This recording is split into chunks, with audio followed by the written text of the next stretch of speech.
Namaskar. Welcome viewers to my YouTube channel, Wellness with Dr. Deepti Mala. Today we have with us Obs and Gynec expert, Dr. Anita Chaudhary. Ma'am has clinical experience of more than 25 years. In the year 2004, she joined the Art of Living course, and 2009, she became the teacher of Art of Living.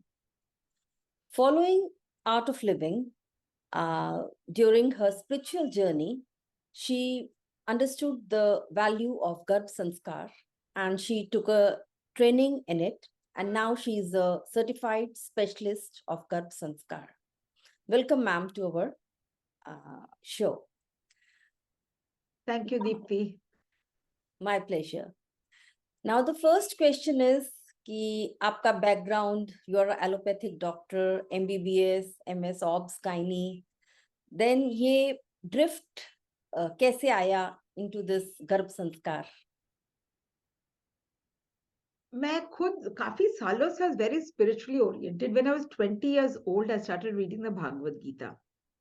So I was very intrigued by Abhimanyu की कहानी कि अभिमन्यु गर्भ में था और जब अर्जुन अपनी wife को स्टोरी सुना रहे थे तो वो सो गई थी, बच्चा सो गया था, तो उसको गर्भ में ही जो ज्ञान मिला कि चक्रव्यूह में कैसे एंटर करना है, फिर वो सो गई तो फिर the baby didn't know how to come out. तो अभिमन्यु का मृत्यु का एक वही कारण था.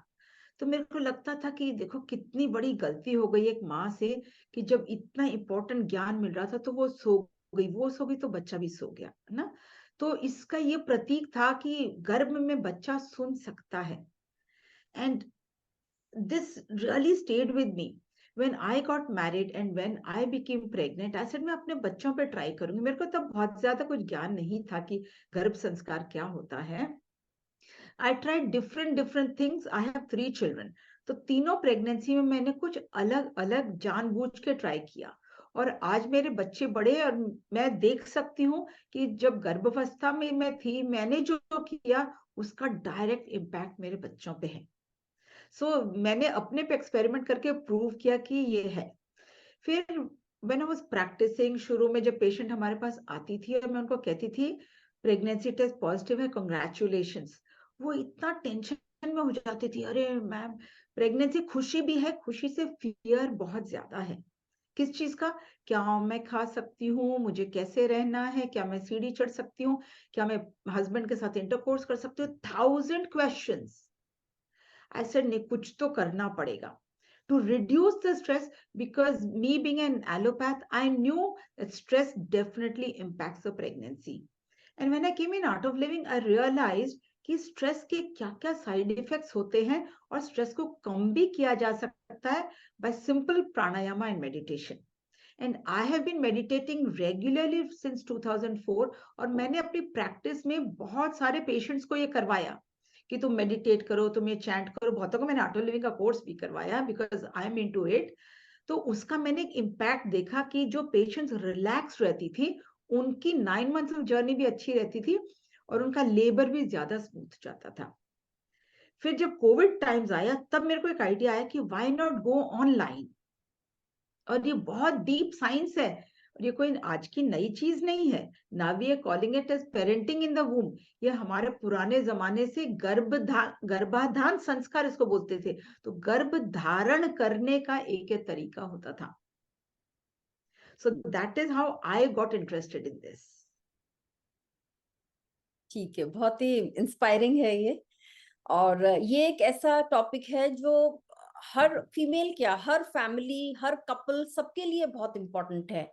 और हमारे घरों में जब भी कोई महिला या लड़की पहली बार प्रेग्नेंट होती है तो घर के जो बड़े बुजुर्ग हैं, माँ है, सास माँ है, वो लोग बहुत सारी बातें बताती हैं, ऐसा करो वैसा करो. पर बहुत बार जो यंग गर्ल्स होती है, यंग माइंड्स होती हैं, वो उसके लॉजिक या प्रैक्टिकल आंसर्स नहीं पा पाती हैं, तो उन चीजों को फॉलो नहीं करती हैं. तो मुझे लगता है ये गर्भ संस्कार बहुत ही इस तरह इसकी बहुत ही जरूरत है. और मैं और इससे इसलिए थोड़ा कनेक्टेड फील किया और आपको इसके लिए बुलाया कि जब व्हेन आई गॉट मैरिड और मेरी जो फ्रेंड्स थी अराउंड मी, दोस्त जो नॉन मेडिकोस थी, तो उनको प्रेगनेंसी को लेके जैसे आपने बताया इतने क्वेश्चंस, इतने फियर्स थे कि मैं उनके इतने, I am not a gynaec, I am an anaesthetist, but इतने क्वेश्चंस को मैं आंसर करती थी। तो मैंने तब आज से इतने साल पहले एक बुक लिखी थी, हैंडबुक फॉर प्रेगनेंसी। तो शायद वो देखा जाए तो सॉर्ट ऑफ गर्भ संस्कारी है जी। तो अब मैं आपसे, आप थोड़ा विस्तार में बताइए कि गर्भ संस्कार क्या है, ताकि आज की जनरेशन, आज के जो यंग कपल्स हैं इस बात को समझें और इसे अपने जीवन में उतारें। देखो, गर्भ संस्कार जैसे नाम है ना, गर्भ में संस्कार देना। देखो, हम दोनों मेडिकल बैकग्राउंड से, तो हमें मालूम है एक ओवा और एक स्पर्म का फर्टिलाइजेशन होता है और उससे पूरा बच्चा डेवलप होता है। तो every cell has a memory. आंख के सेल को मालूम है यहाँ पे मेरे को आंख बनानी है, हाथ के सेल को मालूम है यहाँ हाथ बनाना है, और ब्रेन का अपना एक फंक्शन है। You will be surprised to know that 80% of brain development is happening in the utero, and brain is the only structure which sculpts itself during pregnancy according to the environment. Heart सबका वैसे ही होगा, fourth chambered होगा, liver सबका वैसे ही होगा, kidney सबका वैसे ही होगा, लेकिन ब्रेन का स्ट्रक्चर एंड ब्रेन के फंक्शन सबके अलग अलग होते हैं। Why? It is impacted by the environment.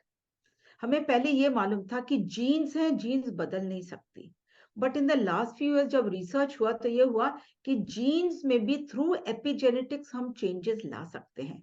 And what is epigenetics? जो एनवायरमेंट का असर हम पे पड़ रहा है, हमारे विचारों पे पड़ रहा है, और मेरा हर एक विचार मेरे शिशु का विचार बन रहा है। Everybody wants that child to be perfect. कुछ ज्यादा ही हमारी एक्सपेक्टेशन हो जाती है ना। ऐसे है कि एक पेड़ है, उस पे आम भी लग जाए, केला भी लग जाए, चॉकलेट भी लग जाए, डोसा भी लग जाए, everything on one tree. Practically वो पॉसिबल है क्या? It is not possible. और फिर हम चाहते हैं मेरा बच्चा हरिश्चंद्र सत्यवादी हो, मैं झूठ बोलती चलूं लेकिन मेरा बच्चा वैसा हो, मैं सारे गलत काम करूं लेकिन मेरा बच्चा वैसा हो। It is not possible. तो जो भी हम चाहते हैं एज मदर्स हमारे बच्चे हों, सबसे पहले मदर को वो बनना पड़ेगा। और पुराने जमाने में ऐसा था कि प्रेग्नेंट मदर किसको देखेगी और कौन प्रेग्नेंट मदर को देखेगा, वो भी एक वो बंधन था। Not everybody could see everybody, because वो उनकी जो नेगेटिव एनर्जी है इस बच्चे तक आएगी। And then there is another big science, water has memory. बच्चा गर्भ में है, पानी में है, मछली जल की रानी है, वैसे ही है। तो amniotic fluid is water and it is absorbing everything. तो गर्भ संस्कार में हम क्या सिखाते हैं? क्या मंत्र चैंटिंग करना है, आपको कैसा भोजन खाना है, कैसे बैठना है, कैसे विचार रखने हैं, कैसे बातें करनी है। And not just the mother, the father and the immediate family also. आजकल प्रॉब्लम क्या है? Social media. पता नहीं हम क्या क्या देख रहे हैं। Google is another challenge. कोई भी चीज है, मैं तो सारी गर्ल्स को कहती हूँ, मैडम हमने गूगल करके देखा था। ऐसे गूगल करके देखा तो बहुत अच्छी बात है, तुमको जानकारी है, लेकिन जब तुम्हारी शादी हुई थी तो तुमने गूगल किया था क्या? साइड इफेक्ट्स ऑफ शादी नहीं किया था ना। जब प्रेगनेंसी प्लान किया तब गूगल किया था क्या कि किस दिन इंटरकोर्स करना है? गर्भाधान में ये भी स्पेसिफाइड है कि किस दिन हमें अच्छी संतान पाने के लिए इंटरकोर्स करना चाहिए। कुंडली का भी इसमें एक रोल है कि आपकी कुंडली के अनुसार बेस्ट टाइम क्या है। तो ये सारी चीजें देख के पहले प्रेगनेंसी प्लान की जाती थी। It didn't happen by chance, it was by choice. आज के दिन pregnancies are happening by chance. जैसे हमारे विचार होंगे वैसे ही आत्मा डाउनलोड होगी। And if you are having intercourse with lust, you will have lustful babies. तो वो भी एक प्रेम के साथ, एक कि एक डिवाइन आत्मा मेरे को लेके आनी है, वैसे हम इंटरकोर्स करेंगे। तो वही हम गर्भाधान संस्कार में सिखाते हैं। And this is before pregnancy. It ideally starts pre conception. आपको आम खाना है, दशहरी खाना है तो दशहरी का बीज बोना पड़ेगा। लंगड़ा आम खाना है तो लंगड़ा का बीज बोना पड़ेगा। अल्फेंसो खाना है तो अल्फेंसो का बीज बोना पड़ेगा। नहीं तो कोई भी ऐसे बीज छीट देंगे तो कुछ तो हो ही जाएगा, घास पतवार तो हो ही जाएगा ना। स्पर्म्स हैं वो कहीं पड़ेंगे, वो कहीं फर्टिलाइज होकर कुछ तो ग्रो ही करेंगे। But if you want good संस्कारी बच्चा, you have to start with these संस्कार्स। देखो, पुराने जमाने में इतने ऋषि होते थे, कैसे होते थे? और सबके संस्कार होते थे। पैदा होने के बाद बच्चे का ब्रेन डेवलपमेंट कितना, 20% ही तो बचा, and 90% of brain development will happen by 5 years, and after 5 years वो थोड़ा सा डेवलप होता है। तो जो भी हमें संस्कार देने, I want my baby to be happy, I want my baby to be compassionate. I want my baby to be empathetic, sincere, honest, all the characters that I want. तो वो कब सिखाएंगे? Pregnancy is the right time. जो आप कर रहे हो अंदर, वो सीसीटीवी कैमरा की तरह बैठा हुआ है, वो हर चीज देख रहा है, and that mother and child bond starts right from there. So we can't ignore that important period. देखो, डॉक्टर अल्ट्रासाउंड करके देख रहे हैं 6 weeks पे वायबिलिटी है, तो कौन कहता है कि बच्चा मांस का लोथड़ा 5 महीने में बनता है? वो सब कॉन्सेप्ट खत्म हो गए। और ये हमारे में सनातन धर्म में बहुत पहले से वो है। तमिलनाडु में एक मंदिर है जो हजारों साल पुराना है, उसमें पूरे इंस्क्रिप्शंस हैं about the sperm, about the ova, and how the fetus is developing. How did they know those things? So we already have this science. फिर प्रेगनेंसी हुआ, प्रेगनेंसी के बाद 8-9 वीक्स के आसपास, that was the time when it was announced to the world that the girl is pregnant, and it was called as Punsavan sanskar. ये पूजा होती है और उसमें कुछ हर्ब्स वगैरह होते हैं जो नाक में डाले जाते हैं, जिससे कि आपका नर्वस सिस्टम बहुत अच्छा होगा। And now you have announced to the whole world, so people will know how to behave with a pregnant woman, उसके आसपास कैसी बातें करनी, उसका कैसा वातावरण रखना है। And then in the end Simantonayan sanskar करते हैं at about 36 weeks of pregnancy, जो आजकल जो बेबी शावर बोल के बहुत फेमस हो रहा है। ये बाहर से पैक होके आ गया, baby shower has become games और मस्ती का वो, बट नो, उसमें भी संस्कार होते हैं, उसे पूजा वगैरह की जाती है। हमारे यहाँ पे ना मर्मा पॉइंट्स होते हैं विच इज कॉल्ड एज सीमंत, तो इसको एक्टिवेट किया जाता है।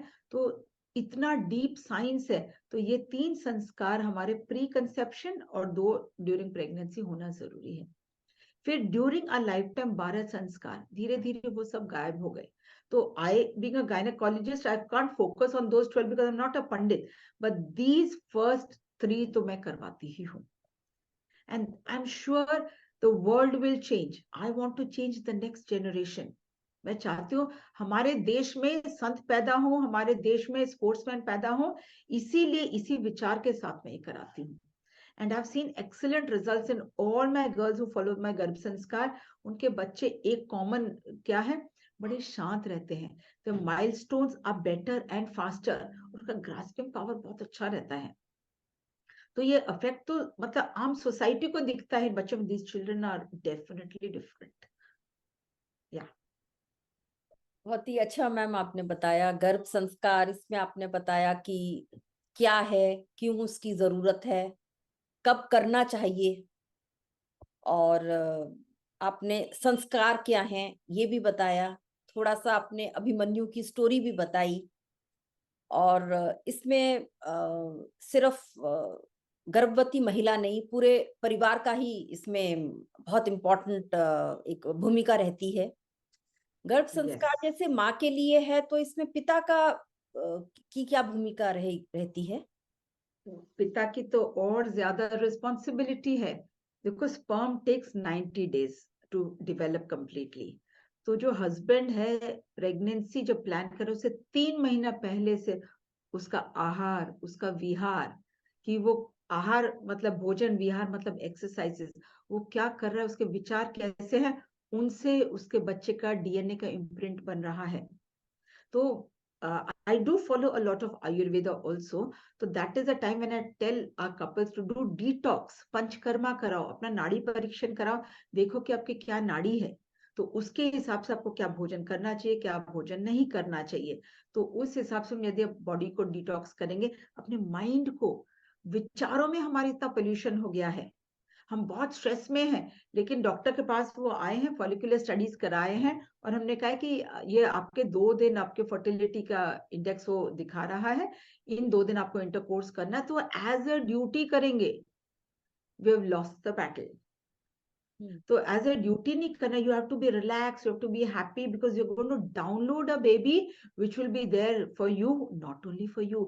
We are producing a baby for the whole society, for the whole world. कईयों से पूछती हूँ आपको कैसा बच्चा चाहिए, कहते I want a very intelligent, a beautiful baby. अब इंटेलिजेंस से आपको क्या लगता है, हिटलर बेवकूफ था या उसामा बिन लादेन बेवकूफ था? They were also super intelligent. So we have to be very specific. I want an intelligent baby like whatever, Albert Einstein, maybe Vivekananda. तो जो भी हम वो करें ना, जो विचार रखें, तो ये फादर की ज्यादा बड़ी रिस्पॉन्सिबिलिटी होती है, बिकॉज वो घर बाहर से क्या एनर्जी लेके आ रहे हैं, वो अपने ऑफिस से क्या स्ट्रेस लेके आ रहे हैं. तो अभी देखा गया in the last few years the sperm counts have also gone down because of stress, and because of the clothes, the kind of clothes that people are wearing, all the tight underwear, jeans and everything is also impacting the sperm count. So husband की तो बहुत बड़ी responsibility है, right from maintaining the good quality of the sperms and having intercourse in the right kind of environment, so that husband and wife both are prepared. For women it is relatively easy because 14 days का ovulation का period होता है अपना, तो आदमी की तो बहुत पहले से रिस्पॉन्सिबिलिटी हो जाती है to have a good quality sperm. ये प्रश्न मैंने इसलिए पूछा क्योंकि ज्यादातर समाज में सब लोग सोचते हैं इसमें महिला का ही रोल है, इसमें जो 50-50 दोनों हाँ, का रोल है. हर चीज देखो 50। धरती भी चाहिए, जो वुमेन है वो ना एक खेत मान के चलो, वो क्षेत्र है. So her uterus, her ovaries, her tubes, her cervix, her vagina, everything should be fine and healthy, including her hormones. All that is important. लेकिन बीज तो वो है ना. धरती में सब कुछ अच्छा है, यदि बीज ही सही नहीं है तो क्या उगेगा? तो हस्बैंड का तो बहुत ही ज्यादा इंपॉर्टेंट रोल है. He just can't, ignore it. And he has to start much before the woman starts. तो बहुत ही अच्छी जानकारी मिली है आपसे गर्भ संस्कार के बारे में, और आगे मैं चाहूंगी कि हम आपसे आगे और जुड़ें और आपके गर्भ संस्कार के कोई जो ट्रेनिंग सेशंस होते हैं उसका भी कांटेक्ट आपसे लेंगे, और इवन आर्ट ऑफ लिविंग के कोर्सेज के लिए भी जितने लोग जुड़ना चाहें जुड़ें. ये तो एक बहुत ही अच्छी चीज है, समाज को इन चीजों की बहुत ही जरूरत है. और जो लोग इस YouTube चैनल पे नए हैं उन्हें मैं बताना चाहूंगी कि मेरा उद्देश्य सिर्फ हेल्थ रिलेटेड इश्यूज को पब्लिक में स्प्रेड करना है, और क्योंकि जैसे हम क्रिटिकल केयर में हैं तो बहुत इम्पोर्टेंट है हमारे लिए right time, right decision and right intervention. तो ये चीज लाइफ में हर जगह इम्पोर्टेंट है, और जो लोग नए हैं वो इसको सब्सक्राइब कर सकते हैं. आपने आज डॉक्टर अनीता चौधरी के साथ ये गर्भ संस्कार के बारे में सुना. कोई क्वेश्चंस आपके माइंड में आए तो आप कमेंट में लिखकर पूछ सकते हैं, हम उन्हें आंसर करेंगे. और इस तरह के और वीडियोस किसी भी टॉपिक पर आप चाहें तो आप लिखें, हम बनाते रहेंगे. Thank you so much ma'am. Thank you. Just one advice, मुस्कुराते रहो और आगे जीवन में चलते रहो. Thank you for inviting me. Thank you.